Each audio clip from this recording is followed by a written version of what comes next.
Hey, Coach, I hope you enjoyed your Thanksgiving, you and your family. Thanks, Chris. Yeah, it was nice. Good, I'm glad. McKinney, obviously, his progress on the weekend. Do we expect to see him Sunday? I'm going to give him one more day of moving around out there. I would say I'm encouraged with the way he's moved around and looked so far. The little bit we were able to see of him rehabbing before this, he looked like he was in shape to come back. I'd say that everything's been on track with him being a timely return. Today's going to be a big day for him in terms of situations, how he can handle it. There's more to it than just being able to run around out there. We got to make sure mentally he can fire on the same page as everybody else. But we're going to make the decision after practice today. And just one quick follow-up, Coach. Tay Crowder, how's he looking for Sunday? Yeah, Tay's been very similar in terms of Zay. He's had a good week of practice. We've worked him in. We've bracketed him with some other guys in case he can't go, that we can get somebody else involved at that spot as well. But he's taking his share of reps. We're really looking to see right now how he responds from a harder day yesterday and see where he's at physically. It kind of tells the tale of a lot of these guys coming off the IR is how their body bounces back, so we can see what kind of shape they're really in and that we don't put them out there in a position to be hurt again. But I've been encouraged with how he's moved around. Thanks. Hey, Joe. I saw Logan Ryan is leading the voting for safeties, free safety in the NFC for Pro Bowl. I was just wondering, obviously you had a relationship with him before he got here, but what has been his impact on this team and on this locker room? It seems like he's really kind of taken to a role as a leader on a young team. Well, first off, I don't keep up with those voting, but I would say this. I'd say this guy's very deserving of everything he's earned. He really impacts our team on and off the field in a very positive manner. I'd say on the field, it starts with this communication, and that really ties a lot of things together back there. You really got to call the defense from the back end in a lot of things we do, and he's kind of that unifying voice in a lot of the sets we have. That being said, he's developed a very good relationship with his teammates back there, whether it be Julian or Peppers or the corners who are working on the perimeter.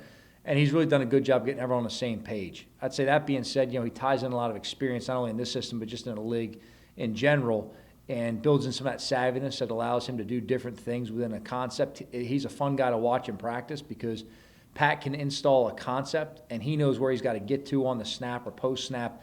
And he may show it a little bit different pre-snap, but he knows where he's getting to. So you got to kind of go ahead and let him be a player and let him kind of have a little bit, artistic freedom, if you would, right there.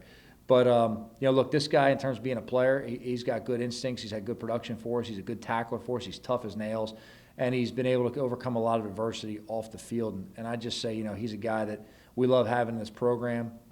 He's a very good player for us. He's a very good leader in the locker room. I can't say enough positive things about him. Thanks. Leonard.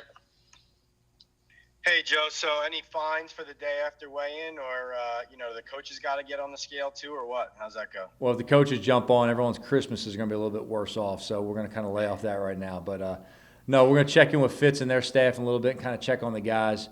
For the most part, I think all of our guys have been pretty good. Most of the guys, the staff here for the most part had, to-go boxes ready to go. And, I saw most guys walking out with that. So, we kind of encourage them to take, more than they're, heaping helping to go home with it. So they're pretty good with that. And just another thing, on the offensive line, how have you seen the players, the offensive linemen, respond this week with a new coach and, given the last 2 weeks and what's happened? Yeah, no different than any other week. I mean, these guys have come to week every week, or come to work every week. They've worked hard, been very resilient.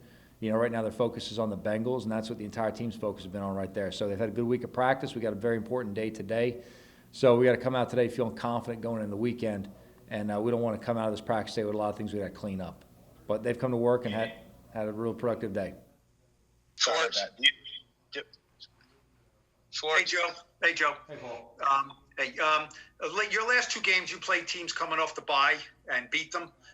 What are the signs you look for as a head coach, teams coming off a bye, and are there danger signs with the team just rust, getting out of the routine? Because some teams do it well, some teams don't. You just beat two teams who didn't respond that well off a bye. Yeah, I think you can make too much of it sometimes, and we've looked at that on both sides of it, Paul. I mean, we've kind of looked at, what does Philly do coming out of a bye? What did Washington do coming out of a bye? All that stuff. You tie back into Ron's history in Carolina. You look at what Doug's done in the past as well. To me, it's all based on how you handle the game week. The bye is very important. It's really important for getting physically refreshed, mentally refreshed. It's also big for self-scout, getting a jump start on some of the opponents coming up. We did everything we were capable of doing last week to help the team. I'd say the biggest thing to me is when you get into the game week, of not kind of walking into it. You got to get back into work, and that routine you referenced, that's very important to me. That being said, you can kind of slice through the league, and it's probably close to 50-50 across the board in terms of teams coming out of bye weeks. And I think that's more about how they prepare in that game week and then execute for those 60 minutes on Sunday more than the week off beforehand. Is rust an excuse, or rust is not, getting back into it, or is that not part of your vocabulary? No, there's no excuse for that at all. Everyone has a bye week at some point. We don't write anything off of just saying that that's something's going to be an excuse. We've got to use it to our advantage, and it's up to us to come to play with the right mentality. Thanks. Okay. Hey, Joe, any update on Graham's status? I think we should get to see him a little bit today out there kicking. He was with the trainers kind of independently yesterday, swinging his leg a little bit. I just asked him how he felt today. He said that, he felt good overall. I've got to watch and see how sore he may or may not be. And then obviously see him. I mean, he wasn't really backing up too far in that hotel room to test his range. So we'll have to kind of move him around a little bit today if we're allowed to. I'm going to check with Ronnie in a second. But very optimistic about his chances this weekend. We'll see where he is, though. And then as far as the O-line, do you want to have a rotation at guard on Sunday? Yeah, absolutely. Again, same thing I've talked about before. We want to play all of our guys, keep them fresh, keep them rotating. And, we feel we have multiple capable players at those positions. I want to go ahead and use them all. Hey, Joe, what's going on? Not much, man. Trying to multitask here, not my specialty. I'm curious. You had guys out there the other day in old time jerseys. We heard the story behind that, but I'm curious. You're a guy who's very into the moment. You're not trying to look in the future for your team to worry about today. Why is it important for you to talk about the past and bring up the past? Yeah, that's just something that's very personally important to me. When I came to this organization, something I expressed with ownership. They looked at it the same way. To me, the history of this organization is very important. It's very important for all of our players coming in here to understand that this team's been here a lot longer than they've been around. And it's up to us to understand the history of this organization, who's come before us, to make this a great place to be. Look, we can't walk freely through the building all the time right now, but there's signs all around our building about the area. That's very important to us. We want to embrace where we live and represent the area. There's pictures and there's sayings all over the building that reference players who came before, coaches who came before. It's important that we understand who those players are and why they're significant, and who those coaches are and why they're significant. So, again, it's up to us, and it's our responsibility to understand who those great players are. It would be absolutely devastating if we ever had a current player run into a guy who's in the Ring of Honor and not understand who he is or why he's significant. Those guys have made tremendous contributions, and every one of us are working at this point to do something and make a contribution to this organization long term.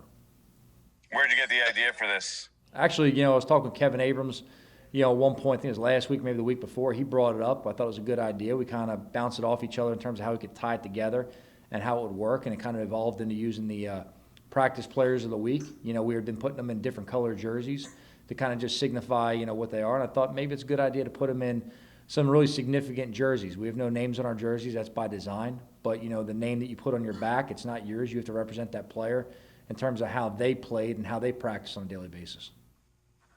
Last one here, Don Levy. Joe, will Bradbury be at practice today, and you expect him to play? And then who's your third tackle if it's not Matt Pert?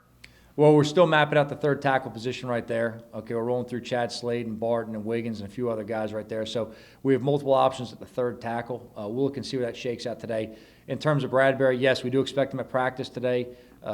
All signs would indicate that he should play for us. Obviously, we'll give every player the opportunity to go out there and practice and show it today in practice.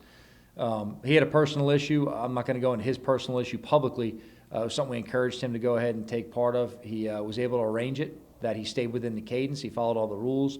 He was back last night, and he's been in all the Zoom meetings with us for install throughout the week. So in terms of meeting-wise, he hasn't missed anything with us. He's obviously missed the on-field practice time. But this is something right here we want to make sure that he could take care of. It's very important to us. So.